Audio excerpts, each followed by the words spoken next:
সম্প্রতি সোনার গয়না আত্মসাতের উদ্দেশ্যে অত্যাচার মাকে অভিযোগে ছেলে, বৌমা ও স্বামীর অত্যাচার সহ্য করতে না পেরে কীটনাশক খেয়ে আত্মহত্যা করেন তারকেশ্বর থানার অন্তর্গত তালপুর পঞ্চায়েতের নস্করপুরের বাসিন্দা তনুশ্রী সামন্ত, বয়স ৪৫।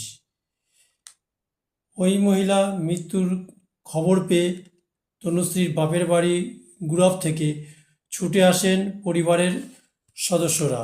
তনুশ্রীকে আত্মহত্যা করতে বাধ্য করা হয়েছে বলে অভিযোগ জানায় পরিবারের সকল সদস্য।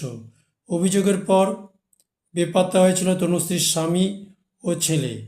দীর্ঘদিন গা ঢাকা দিয়ে থাকার পর সম্প্রতি জামালপুরের চকদিঘি থেকে গ্রেপ্তার হয় দুজনে।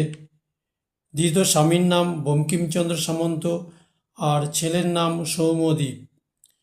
পুলিশ ধৃতদের চন্দননগর আদালতে পাঠায়, সেখানে 14 দিনের জেল হেফাজতের নির্দেশ দেন বিচারক।